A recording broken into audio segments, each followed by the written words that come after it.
तो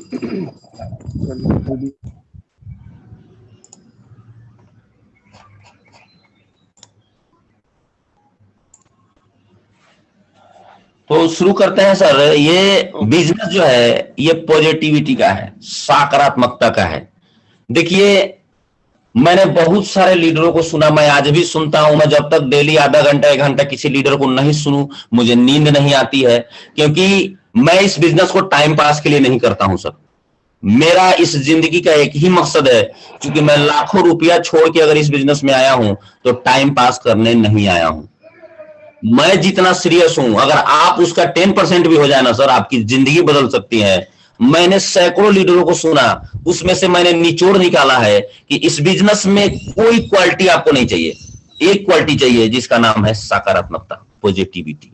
किसी भी परिस्थिति में आपको निगेटिव नहीं सोचना है, आपको नकारात्मक नहीं होना है। मैं इस स्लाइड की शुरुआत एक कहानी से शुरू करना चाहता हूं। छोटी सी कहानी है, बहुत मोटिवेट करती है मुझे पर्सनली, हो सकता है आपको भी करे।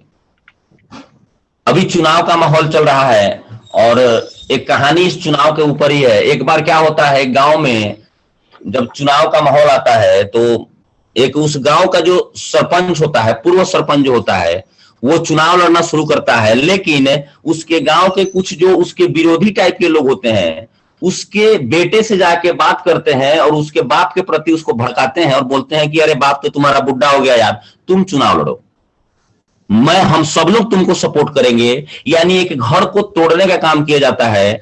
और वो बच्चा जो है, क्योंकि बच्चा तो नादानी होता है, वो उन लोगों की बातों में आ जाता है और वो भी सरपंच का चुनाव लड़ना शुरू करता है। संजोग देखिए, क्योंकि यंग लोग जो इसको सपोर्ट करते हैं वो जीत जाता है और ऐसा ही होता है। वो जो सरपंच, पूर्व सरपंच था, जो लड़के का जो बाप था, वो चुनाव हार जाता है और वो लड़का चुनाव जीत जाता है। अब क्या होता है, ये जो यंग लोग हैं, जो यहाँ कुछ लोग होते हैं ना गांव में, जो पूरे गांव को इधर उधर करते रहते हैं, वो लोग सोचते हैं कि चलो अब इसके बाप से मजा लिया जाए, इसके बाप को थोड़ा सा टोन दिया जाए, उसको थोड़ा सा मतलब झुकाने का काम किया जाए। और वो सारे लोग उसके बाप के पास जाते हैं और बोलते हैं कि सरपंच साहब चलिए, जो हुआ सो हुआ, कोई बात नहीं है, अगली बार आप ट्राई करेंगे। हम लोग बहुत दुखी हैं, क्योंकि चुनाव तो वही लोग हरवाता है उसको। और तो सरपंच साहब तो जानते हैं कि यार इन्हीं लोगों की वजह से तो मैं चुनाव हारा हूं, लेकिन ये लोग मजा लेने मेरे पास आए हैं। तो ये लोग बहुत दुख व्यक्त करते हैं। तो वहां सरपंच साहब का जवाब जब आप सुनेंगे ना, तो आपको पॉजिटिविटी का पराकाष्ठा नजर आएगा। वहां अगर दूसरा कोई बंदा होता, नकारात्मक सोच का बंदा होता, तो जैसे वो लोग आके उनके ऊपर कमेंट करा, तो वो क्या सोचते कि क्या हो गया, हार गया तो मैं दूसरी बार ट्राई करूंगा, मैं तीसरी बार ट्राई करूंगा। लेकिन उनका जवाब इतना शानदार था ना कि वो जो लोग उनके पास गए थे ना, वो सर पकड़कर वापस आ गए। वो जवाब आपको इतना मोटिवेट करेगा, इतना पॉजिटिविटी से भर देगा। मैं वो जवाब आपको अभी बताने वाला हूं। सरपंच जो हार जाता है चुनाव, जिसका बेटा चुनाव जीत जाता है, वो सरपंच उन लोगों को ये जवाब देता है कि अरे मैं जीतता तो सिर्फ सरपंच बनता, लेकिन मैं हारा हूं ना तो सरपंच का बाप बना हूं। ये होता है पॉजिटिविटी की पराकाष्ठा। आपको किसी भी परिस्थिति में पॉजिटिविटी को ढूंढना है, निगेटिविटी के ऊपर फोकस नहीं करना है। क्योंकि अगर आप पॉजिटिविटी के ऊपर फोकस करेंगे तो आपका पूरा का पूरा फोकस काम पे चला जाएगा, प्रॉब्लम पे नहीं जाएगा। इसलिए पॉजिटिविटी की पराकाष्ठा आपके अंदर होनी चाहिए, चाहे दुनिया इधर से उधर हो जाए। कोई भी एक नकारात्मक दिमाग में अगर कुछ घुसा, कोई कीड़ा घुसा, सर मेरा अपना पर्सनल एक्सपीरियंस है पिछले 5 सालों का, ये बिजनेस में निगेटिविटी कैंसर है। कुंटल का कुंटल दूध में अगर एक बूंद नींबू का डाल दिया जाए तो वो दूध को खराब करने के लिए काफी है। इसलिए इसी तरह से आप पूरे दिन 24 घंटे पॉजिटिव रहते हैं, अगर 1 सेकंड भी आपके माइंड में निगेटिविटी का संचार हुआ ना सर, आप इस बिजनेस को ज्यादा दूर तक नहीं लेके जाएंगे किसी भी परिस्थिति में। मैंने एक कहानी भी आपको बताया है। देखिए परिस्थिति चाहे जैसी भी हो, जब आप उसमें ढूंढेंगे ना तो आपको उसमें सकारात्मकता जरूर मिलेगा सर। ट्राई करना पड़ेगा, ढूंढना पड़ेगा। ये कुछ फोटो मैं आपको दिखाना चाहता हूं। सामने गिलास है, 2 लोग इसको देख रहे हैं, एक नीचे देख रहे हैं, ऊपर देख रहे हैं। ऊपर वाले किस चीज को देख रहे हैं? वो देख रहे हैं कि गिलास खाली है, आधा गिलास खाली है। नीचे वाले देख रहे हैं कि आधा भरा हुआ है। सिचुएशन दोनों गलत नहीं है, दोनों अपने अपने जगह सही है, लेकिन उनका नजरिया देखने का गलत है। दोनों सही चीज देखे हैं, दोनों का आंसर सही है। ये बोल रहा है ऊपर वाला बंदा है आधा गिलास खाली है, नीचे वाला बोल रहा है आधा भरा हुआ है। चूंकि ये देख ही रहा है खाली को तो क्या बोलेगा। तो आपको सर ऐसा नहीं करना है। आपको हमेशा परिस्थिति कैसी भी हो उसमें पॉजिटिविटी को ढूंढना है। आप हमेशा भरे हुए गिलास को देखेंगे, खाली वाले को नहीं देखेंगे। ये पॉजिटिव, मैं कुछ उदाहरण आपको दे रहा हूं पॉजिटिविटी का मतलब क्या होता है, समझिए आप। दूसरा फोटो है सर, एक बंदे का निगाह फल के ऊपर है लेकिन दूसरे बंदे का निगाह रूट के ऊपर है। रूट मजबूत नहीं होगा तो फ्रूट कहां से आएगा सर। फ्रूट अगर आपको चाहिए, आप रूट को मजबूत करिए, जड़ को मजबूत करिए, फ्रूट ऑटोमेटिक आएगा। क्योंकि ये प्रकृति का नियम है, प्रकृति का सिस्टम है कि अगर जिस पेड़ का तना, जिस पेड़ का जड़ मजबूत होगा, क्या वो फल नहीं देगा। लेकिन अगर आपका फोकस सिर्फ फल के ऊपर लगा हुआ है, आप सिर्फ फल को देख रहे हैं, तो रूट के ऊपर आप काम नहीं कर पाएंगे। देखिए सोर्स कहां है, सोर्स पे आपको ध्यान देना है, आपको उसके रिजल्ट पे ध्यान नहीं देना है। तो पेड़ हमारा तब फल देता है ना जब हम उसके रूट को मजबूत करें, उसको जड़ को मजबूत करें, उसके जड़ के ऊपर खाद डालें, उसके जड़ में पानी डालें। रिजल्ट, हमारा सारा का सारा दिन फोकस रिजल्ट पे होता है सर, काम पे नहीं होता है। मेरे कहने का सेंस ये है कि आपको करना क्या है, रूट पे फोकस करना है। पॉजिटिव लोग रूट पे काम करते हैं, निगेटिव लोग फ्रूट पे काम करते हैं। एक और पिक्चर मेरे पास है, हो सकता है ये आखिरी पिक्चर आपका कुछ भला कर दे, कुछ आंखें खोल दे। ऊपर में लिखा हुआ बड़ा सा पत्थर लिया हुआ एक बंदा, प्रॉब्लम्स। निगेटिव माइंडसेट के लोग उधर ध्यान लगाते हैं प्रॉब्लम्स पे, लेकिन नीचे भी एक पिक्चर है जिसमें होम मीटिंग चल रहा है। बहुत सारे सूटेड बूटेड लोग बैठे हुए हैं, बजाता है एक बहुत ही प्रॉपर वे में, और एक मीटिंग चल रहा है, और ये पॉजिटिव लोगों का काम है। प्रॉब्लम्स किसकी जिंदगी में नहीं है? क्या प्रॉब्लम्स कृष्णा सिंह की जिंदगी में नहीं है? क्या प्रॉब्लम मेरी जिंदगी में नहीं है? क्या प्रॉब्लम टीसी छापड़ा की जिंदगी में नहीं है क्या? लेकिन सबको भूल के जो आदमी, जो इंसान अपने वर्क पे फोकस करता है, अपने काम पे फोकस करता है, वही इंसान इस दुनिया में नंबर 1 जाता है। तो मैंने 3 पिक्चर आपको दिखाया, आप सोच सकते हैं, समझ सकते हैं। अगर आपका ध्यान उस तरह से है जैसा मैंने बताया, तो आप उसको बदलने की जरूरत है।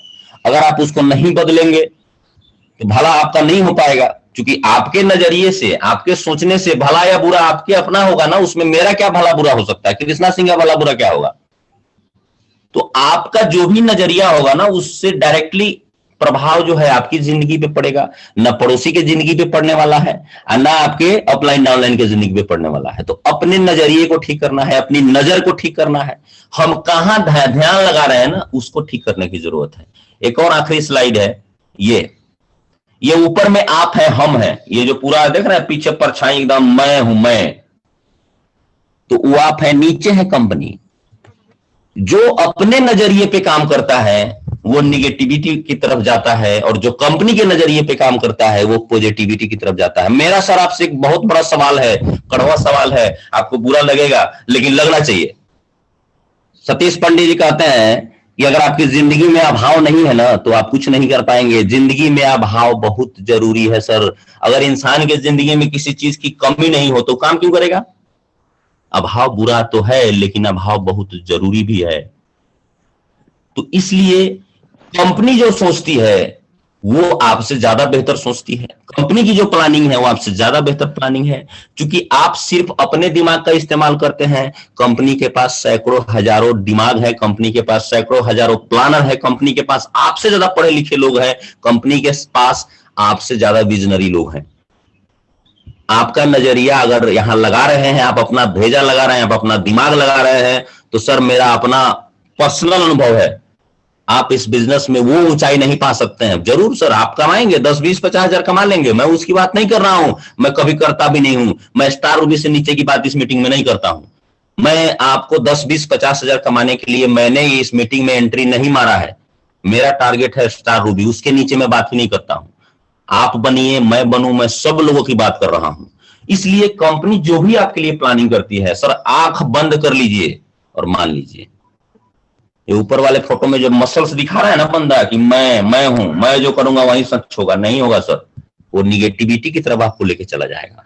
एक चीज का जवाब दीजिए हमको आप, अगर आपके पास इतना टैलेंट होता, आप इतने काबिल होते, तो आप ऑलरेडी लाखों करोड़ों रुपया कमा रहे होते, आपको आरसीएम बिजनेस करने की जरूरत नहीं थी।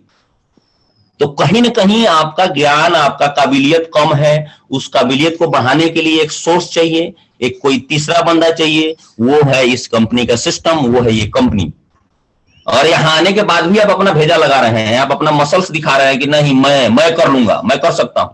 कर सकते हैं, बिल्कुल कर सकते हैं, लेकिन सिस्टम फॉलो करना पड़ेगा, कंपनी के हिसाब से काम करना पड़ेगा। काम तो आप ही करेंगे, मैं थोड़ी करूंगा, कंपनी थोड़ी करेगी, लेकिन सिस्टम किसका होगा? कंपनी का होगा। तो कंपनी जो भी सिस्टम लगाती है, जो भी ऑफर लगाती है, अगर उसमें आप दिमाग लगाते हैं ना सर, तो वो आप निगेटिविटी की तरफ जा रहे हैं, आप इस बिजनेस में बहुत बड़ी ऊंचाई नहीं पा सकते हैं।